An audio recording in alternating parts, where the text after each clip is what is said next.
I'm Cesli, and I'm a mom, and we're going to talk about mother wounds. And I have a mother, and I am a mother.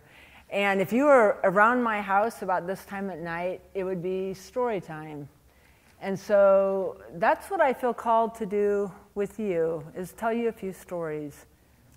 Our hearts take in information in all different ways, and if I know that I can get stuck in my head a lot, and I feel like the Lord's asking me to settle in and tell a few stories, different stories than I would tell my own children, because it's more about my upbringing and things. But so we'll just collaborate with the Holy Spirit and see where He takes us. But at our home, everybody looks forward to story time. I'd be in one of my children's room, and one child would be on each side, and we'd all be reading stories.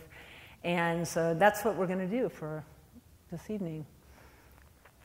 The first story I want to tell you about is about 23 years ago. I went to a conference, and about that time I was done with all that schooling, so I knew very well what to do. You sit down, you take notes, you learn as much as you can, review it later, and fill in all the empty spots.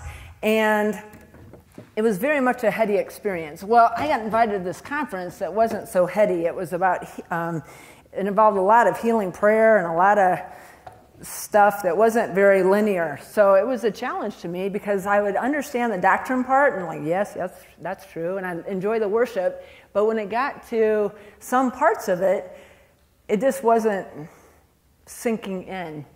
And at the end of the week, there was what's called a healing of memories prayer.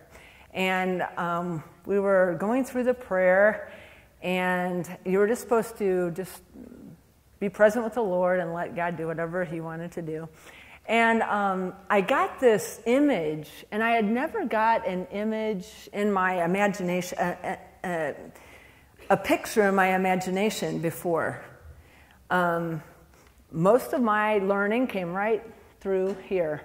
And so it was very unusual. And so at the end of the prayer, we were instructed to go back and journal whatever came up during that time, and then, take it to your prayer time. And so I did it, because I do what I'm supposed to do. And what I did was I pulled out my markers, and the image was of a little baby inside a placenta. And the baby was upside down, and the arms, like this image was like this, and kind of shaky. So I don't know how I drew that, but there was, even in the imagining of it, I felt anxiety in my body. I felt terror, and I didn't really know what it was about, but I drew it, and then I just wrote whatever came along with it. And what came out in the writing that I looked at later was that this baby was kind of making a deal, saying, if you just let me live, I won't be a burden to you. And so I wrote that down, and I kind of closed up the journal and packed up our stuff, and we headed out. And, I talked to my friends later, and it's like, well, how was the conference? Oh, it was good. Learned a lot. Yeah, it was good. And it wasn't until a long time later that it occurred to me that little baby was me. I learned from my mom, just in the course of learning about, just asking questions, that during the time that she was pregnant with me, my sister, who was 10 months younger than I, was in an incubator, was premature 50 years ago, so they didn't have as much help for premature babies back then. And so my mom had a lot of anxiety and was a young mom. She had a baby who was sick and didn't know if she would survive. And then she found out she was pregnant. At the same time, her mom was cross-country dying of cancer. So she was losing her mom, a new mom herself, and found out she was pregnant. So I started thinking, I'm a therapist, and so I'm thinking, that is not a good combination. That would produce a lot of fear and anxiety. And what we know as therapists is that even before birth, what goes on between the mom and the baby is very significant. Not only what the mother eats, but what she listens to and the songs that they sing and her emotions, her stress levels all impact the baby. And so it was like, wow. And then I started thinking about that vow. I won't ever, if you let me out, if you let me live, I'll never be a burden to you. And I started, oh, that's how I've been living. Unbelievable. It was like as soon as I could do stuff on my own, I was on it. And I wanted to be compliant, I wanted to follow the rules, I wanted to do what I was told, and that's not really natural. I mean, most kids are really trying to push the limits, and I just really didn't early on. I mean, at some point, I differentiated and kind of pushed a little bit, but it was amazing to me to think that this little baby in the womb could make this vow without words. I mean, there was no words for that, but verbally. But that played out in my life. It was incredible. And so I think back to that memory. That was like 23 years ago. And I really had to do a lot of changing and receiving healing and learning and growing to not live under the chains of that vow. And so that's one little interesting story. And what it reminds me of is how important it is, even before we're pregnant, even before a mom is pregnant, so pre-momming, their readiness to receive a baby is really crucial. And think of all the unplanned pregnancies there are where a mom, they're not even ready or wanting to be a mom, and how that sets up and impacts the baby. And I think of, because of that story, I think of all the things that happened in the 9 months of being in the womb, and how important it is for moms to eat right and rest well and keep their stress levels down. And in this world, that's a hard thing to do, isn't it? I mean, that's a big challenge. And there's complications that go on that are beyond the control of the mother. But all of those can cause woundedness. All of those impact that precious little baby. Now I think about the first 9 months of birth, or 18 months, really the moms, as Dan was saying and Lori Lynn was talking about, moms have an incredible impact on imparting a sense of being and an identity to a child. That, I think of, ooh, that got loud, sorry. I think of holding a baby and how God planned this distance between the baby's eyes and our eyes. That was on purpose. All of that mirroring and that reflecting and the loving and the rocking, all of that stuff, to go from being in the womb and hearing all these movements to being outside and being safe in a mother's arms and being mirrored. There's a thing called attunement, and that basically just means staying tuned in. And that's all throughout life. With my children today, even yesterday when I was saying goodbye, it was more, to stay tuned in to what it's like to be them, to see life from their perspective, to pay attention to what's going on. And that's hard, that's very hard to do. It's so convicting to study about being a mom, especially as a mom. I could have done a whole different job if I wasn't a mom. I would have, the theory of it sounds beautiful, but when you're in the day-to-day process of really staying present and staying connected and staying attuned to your child, it's very difficult. So I have a lot of compassion when I think about the mother wound, and I think about my mom doing her best to mother me, but her woundedness, the parts that she didn't seek healing for, the parts that she went to other she went to get filled up in different ways and didn't resolve some of her grieving or resolve some of her voids, that impacted me and my sister. It just impacts how you mother. When you parent out of a wound versus out of a healed place, it's a different kind of parenting. And so, but this attachment and attunement, paying attention, this mirroring, I'm keeping coming back to that. Think of how many people these days, when they're feeding their child or propping up a bottle or doing Facebook or texting, no eye contact, no watching TV, no mirroring. I mean, this is how the brain develops this attunement. And so many things are happening every time we pay attention and take care and make eye contact. And we can always go back to that.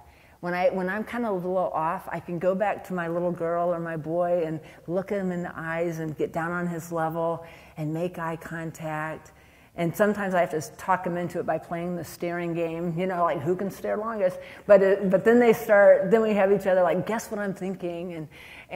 But to get back to that eye contact, get back in tune and be connected. Because if we don't get that, it's very hard to ever connect as adults. It's hard to connect with the Lord. And like I said before, I was disconnected between my head and my heart, and it's hard. So I'd bring good stuff to God once I knew Him, but I wouldn't bring Him me. You know, I wouldn't bring Him the guts. I wouldn't bring Him, you know, and because I didn't have this trust going on that He'd really be present. My mom, I don't remember this time in my life under 2, but I can imagine with a busy life, with a unhealthy, you know, a little baby that was struggling to get along, and her, my biological father was off in the Air Force a lot, and her mother was dead by then. That she wasn't available. It'd be hard to be available, wouldn't it? And that'd be hard to pay attention and to be present when you're in so much pain. And so I have a lot of empathy and compassion for her, and I know that it impacted me. I said it a minute ago about how when we don't receive our own healing and continue growing and pressing into the Lord, we end up parenting out of those wounds. And one of the stories that I have about my mom parenting out of her woundedness is that I felt, have you ever heard the word enmeshment? Like kind of being mushed in, like if you want to get a sense of that you're somebody, you kind of glob onto somebody else, and in that way you feel like you're somebody, and then if you're apart from them, you don't. And that's kind of what I felt like my experience of my mom was, is that she was trying to kind of just swallow me up, just take me in. And she really didn't have clear boundaries to know when she ended and when I began. So she thought if she was hungry for whatever, she assumed that I would be too. Or, oh, you would like this. I was telling somebody last night about the present. That's a funny story. I'll lighten it up a little bit. As an adult, it was like Christmas time, and I was an adult at my parents' house for Christmas, and my mom had been talking all this time about this one Christmas present she couldn't wait to give me.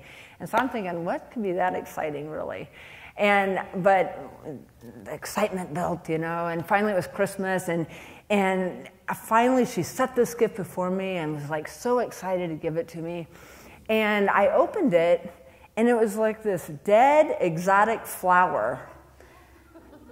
And I'm thinking, I'm not really into flowers. I mean, I'm like, give me tennis shoes for Christmas, and I mean, K-Swiss, and that's my favorite. But, I mean, my mom, she wanted that flower. It was like some special flower from Hawaii or something. But my brother, who knows me well, said, now, why would you think Cesli would like a flower? But she wasn't tuned into me, and she was enmeshed with me. And those are both really common mother wounds, where moms don't have there's not a good distinction between where they end and their child begins.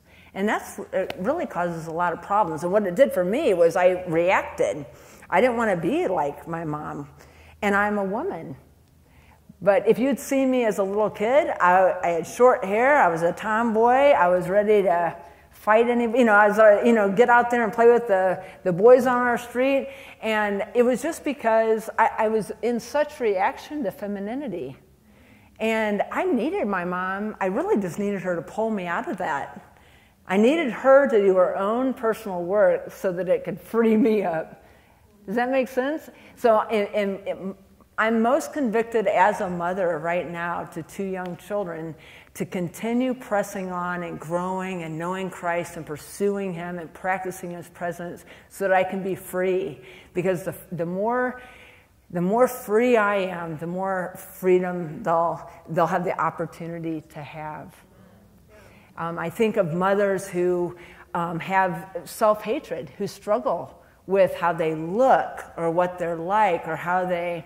how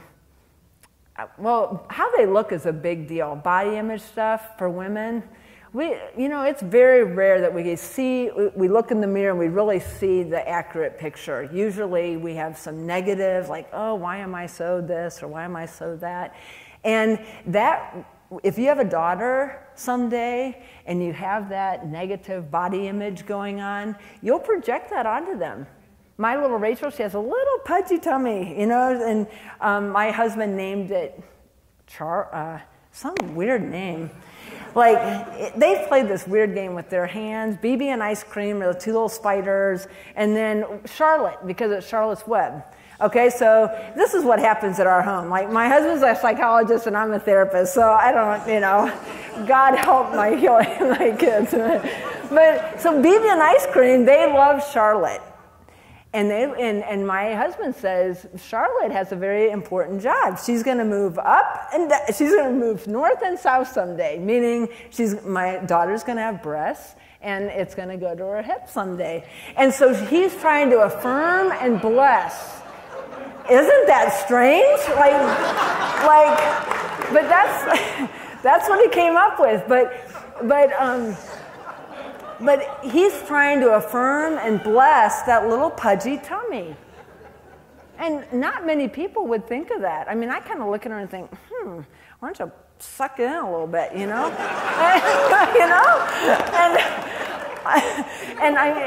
that's my projection. That's my stuff. She's just a little kid. She's a 9-year-old little girl, But if I don't take care of my own business, and if I don't work on my own issues, every day, I hand over some stuff to my kids that I know I'm going to. No matter how hard I try, they're still going to have their share of healing.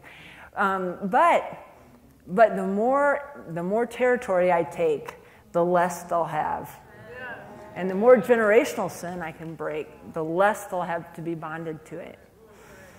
So that's another story. Little BB and ice cream and this Charlotte. You're going to remember that one. I don't know what that lady was talking about, but whatever. So let me tell you something fun about one really blessing I received from my mom is that she really supported, she really worked hard at getting me to the places that would be good for me. Church events, mission trips. If ever I showed an interest to go somewhere or do something, she was on it. She wanted to support that. And the first thing, and the most, a very pivotal place of my time in my life was when she said, hey, down the street on Maywood is a Good News Club. I want you to go over there, and Todd's going to be there, and Susie's going to be there, and go to Good News Club and learn about Jesus. So off I went to Good News Club. And, that happened right at the time that my mom and my biological father were going to get a divorce. So it was a crucial time. And I really didn't know what was going on, but I could tell that there was stuff going on in the house. There was tension and arguing. But I went to the Good News Club, and they shared a simple gospel message, just clear as a bell. I can just remember it like I was sitting on the picnic table today. And they shared the good news. And part of that good news was that God was my Father. God was my Father. And for some, at that moment, I totally believed it. I totally took it in. You know how concrete we are? And my dad had just left. My biological father had just left, and didn't say where he was going, and he didn't come back. And right at that time, God the Father came in. It was miraculous. And, you know, they taught about you need to do Bible study every day to grow. That's the little green thing on the glove is grow. And you know, so do your Bible study and do your prayers and be in the Word. So, oh boy, I was. Even though I didn't read yet, I'd pretend that I was reading by the verses that I knew by heart. You know, but I took it in. And that was a saving grace. I mean, amazing grace. Because I don't know where I would have been. With a reaction to my mom, I didn't want to be like her. I didn't want to be near her. And a father who left, I saw him again for the first time 24 years later. And I never knew, like, and I thought to myself, like, what did I do? Because that's what little kids do. It's all about them, you know? What did I do that he has no interest? You know, and a lot of my life was built to like do good and perform and excel so that I could have something to show him. I think unconsciously it was to be good enough and do good enough to be somebody. And so my mom, throughout the course of my childhood and young adulthood, if I ever showed an interest to go somewhere or do something that was good for me, she was on it. And that's a great part of being a mom, is if I'm not in a good place, if I'm preparing for something, I really need to have some space and time, I think about my kids and where would be a good place for them to be, because I'm not going to be present today. Or if I have 4 hours to work, then I will be present and I can lay down my stuff and be present with them. And that's a role that moms have. That not that we are going to meet all the needs that our kids have, but we can put them in places and provide for them some places that they can receive what we don't have to give. Now, the divorce thing is an interesting little story that I'll go back to, because I think the hurt in all that, there was probably multi-levels, but the one that stands out to me is I was never told the story. And I think part of being a mom is telling the truth. Whether it's telling my kids, I'm really sorry, I've been irritable today, I'm wrong for that, it's not right to talk to you that way, and ask forgiveness to them. That's the truth. And if I'm off, which happens quite frequently, if I'm off, they know it. But until I'm the mom too, I carry a lot of power, you know? And so it really helps them when I'm able to say, hey guys, I am so sorry today. I am really off and I am wrong for that. And they try to say, oh, it's okay, it's okay. And I say, no, it's wrong every time. It's wrong. And I'm sorry, and I'm really working on that.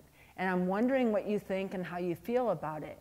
And then it gives them a chance to share, well, I got scared. How you're talking is kind of scary, Mom.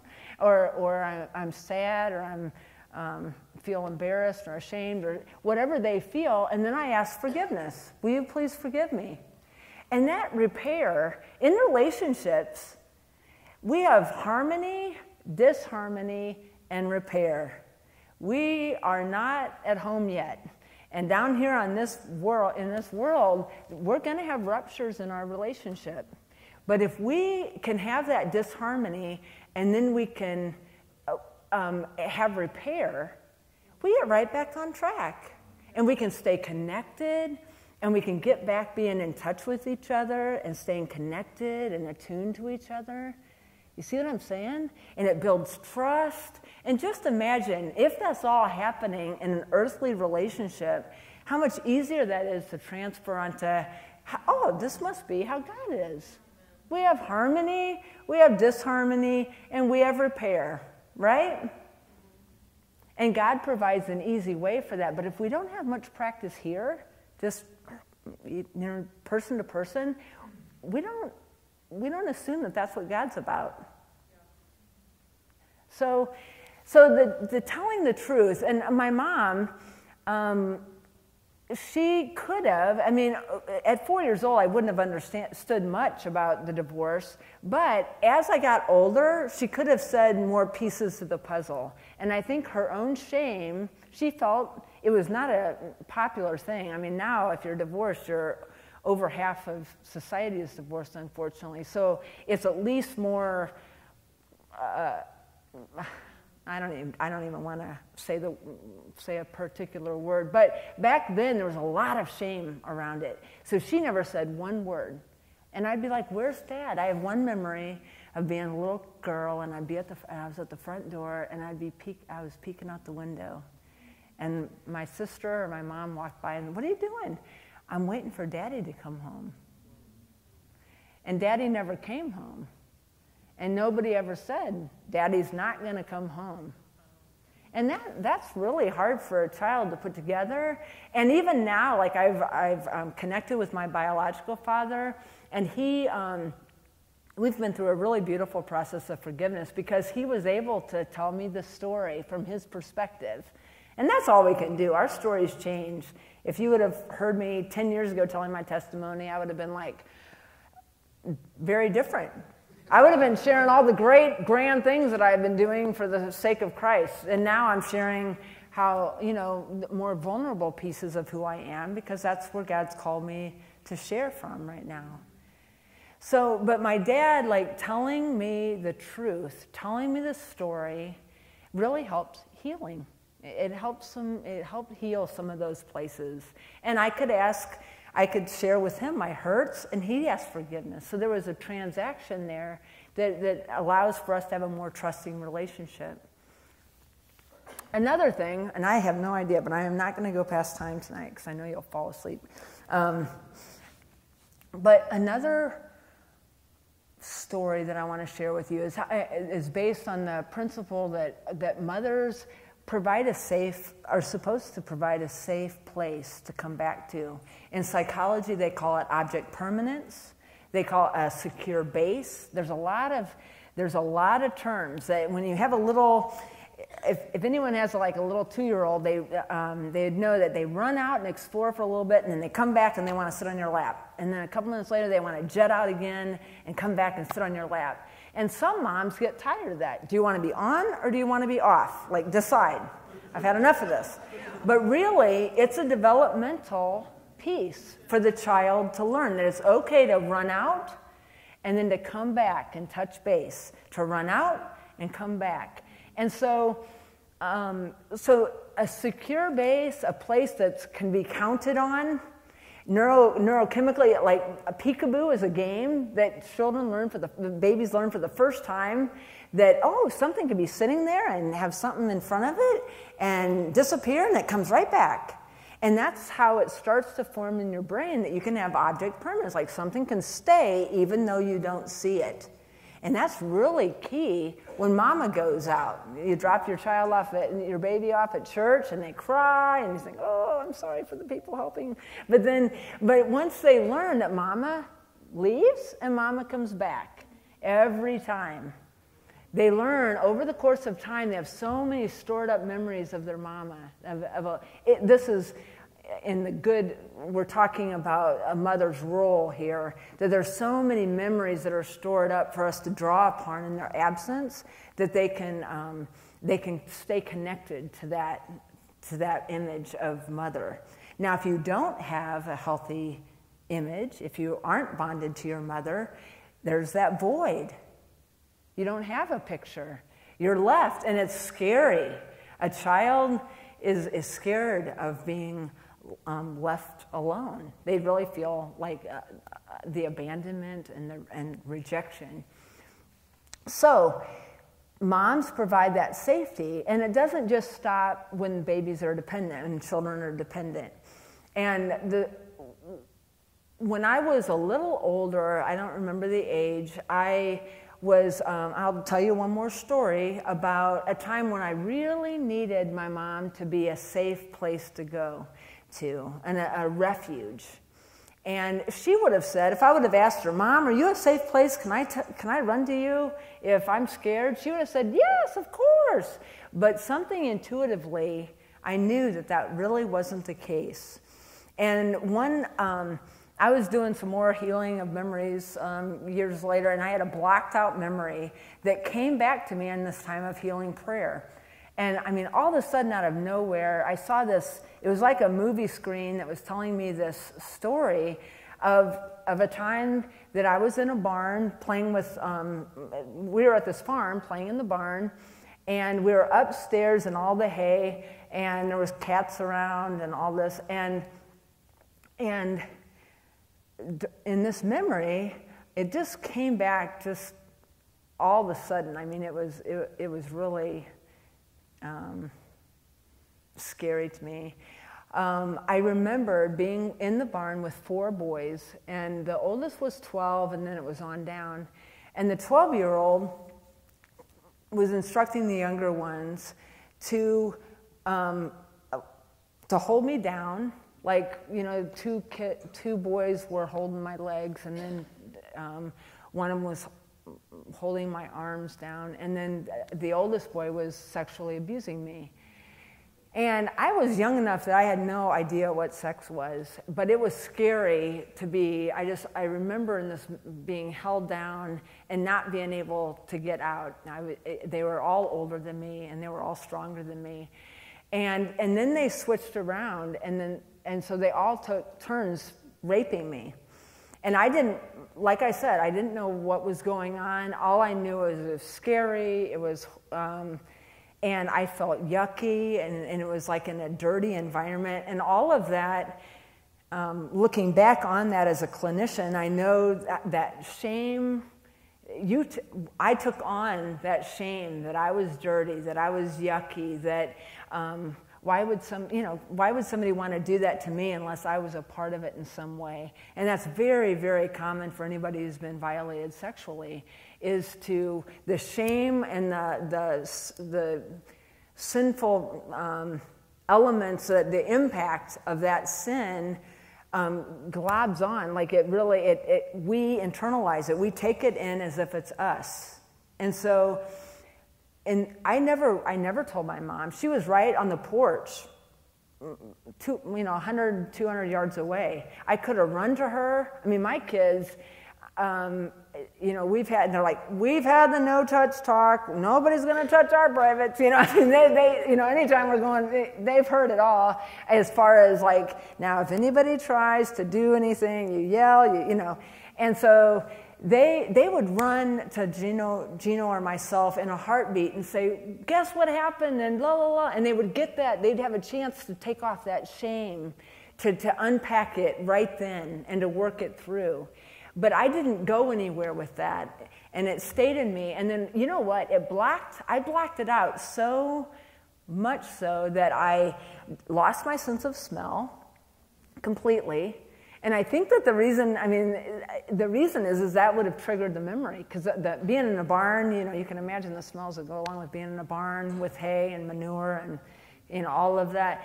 And the strong scent of that, if I would have smelled it, it would have triggered that response, because that's how our memories are often packaged and with our senses.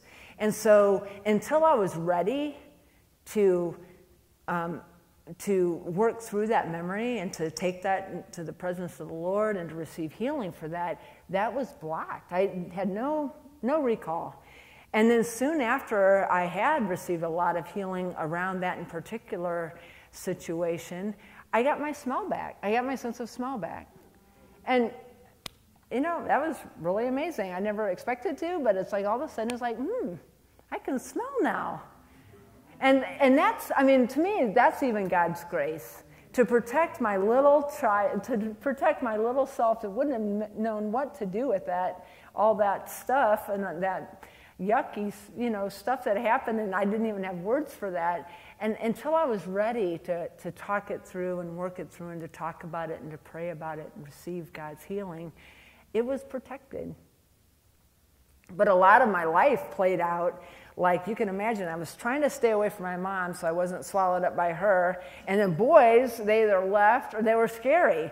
So I was kind of like this, like 2 hands up. And so what I did was I went to doing. Like I'm a human doing. I mean, I just thought you do and do and do until you're done.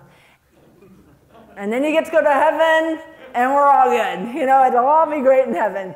And that's really what I thought life was just do. And I did a lot of great things. I chose some really, by God's grace, I chose a lot of Christian activities that took me into ministry and evangelism and, all around the world doing short-term missions. So beautiful things, but I wasn't at home. Because moms give that sense of being like, here's who you are. You're a precious little girl. You're precious. You're lovely. You're sweet. I see you. Just that loving filling up. So I had this structure in a really good building, but I wasn't a self inside that building. There was nobody home. And a mom, their presence, one of their great presents to their children is to be home themselves so that they can bring home to a child. And the more at home I am in me, the more of me I can bring to my children, and the more of them becomes. We become as we interact and as we relate. So if I'm shut down and I'm in my going mode, which I can do, I'm not attaching to them. I'm trying to get things done. Like, let's go. I'm like a dictator. And that's not my true self. And they're like, hey, Mom, what's up? And they call me back into being because they know better. They're like, hey, this isn't going really well. Even the reading time, sometimes I'm like, okay, stop talking. Let's go. We have to read these chapters. And they're like, Mom, this is supposed to be fun, And it's like, oh, yeah, I'm sorry, So I'm learning. And I think that's the beautiful part of mothering is that it'd be easy for me to look at how my mother mothered and just like, oh, you goofed up there and you messed up there and boy, that really, stunk and you shouldn't have done that. And really, I have a lot of compassion and empathy as just another mom trying to be present, trying to love on, trying to minister to my children. And I'm limited by my own woundedness, and I'm freed by the ways that God is healing me. And so that's my mission, is to practice God's presence, to anytime I sense self-hatred, to renounce that, to turn away from self-hatred, and to come into a greater sense of self-acceptance. And misogyny, the hatred of women, that really cuts at the throat of, we can't really parent and mother in a bonding, connected way when we hate being a woman or when we're hated for being a woman. And so that's really the crux of it. Frank Lake talks about, I've got this in my notes, but you know what? The Lord said, don't use your notes tonight. Just talk. And I'm like, okay, we'll see how this goes. But Frank Lake talks about that Satan, his number one target is to try to get between a mother and her infant, because that's the moment. Those moments are precious in establishing a sense of being and a somebody, an identity that's full and whole. Now, most of us have our own stories. We all do. We all have our own stories of how we've been wounded, what great things our mom did. Maybe some of us didn't have were adopted or didn't know their mother. even when they were born. But we all have our own stories, and it's really, the thing that I hold on to is the hope that we have. God is a God of transformation. He's a God of restoration. He wants us whole. And he can speak being into us. If I didn't have a sense of being. That's why I went to the conference in the first place. As my friend said, you don't have a sense of being. You need to get, and I was like, what? I don't have something? Where do you get it? And so I went the next year. And, I was like, I didn't want to be without anything that you should have. And so I didn't know what I was getting into, but it's really changed the course of my life, really. But God spoke being into me. Just like he created life out of nothing, he can do it. His resurrection is we have access to that same resurrection power that's in Christ Jesus. Today, we can receive. We can be healed. We can be somebody. And so if you're walking around like how does it feel to be a doer? Well, I didn't feel like I was, no one's home. There was nobody home. So I'd be looking around, and basically I was limited to what my resume said about me. And that was that doing part. And to be called to life, God was calling me to be, and to integrate my being side with my doing side, my masculine side with my feminine side. And so right as we in this time together, at this story time, it's almost time to go to bed, everybody. So, brush your teeth, go potty, and we're going to get in bed. Hey, I'm a mom. We are going to go into a time of prayer. And that is for that prayer, for that any ways that we have been wounded. We have that mother wound, whether it's being enmeshed, whether it's having a void, whether it's the hatred of woman coming through your mom. Thank you, friends. Come on up to help pray. But we're going to enter into that time. And God, in his great love for us, he can't wait. He can't wait to heal those places. He longs to answer those prayers. And we'll see the unfolding of that. I'm seeing the unfolding of that prayer 23 years ago today. So, it's not a one and done. It's really a process, but it starts now. And so I'm just going to ask the prayer ministers to come up, as they so willingly are. And then my friends here are going to help lead us in prayer.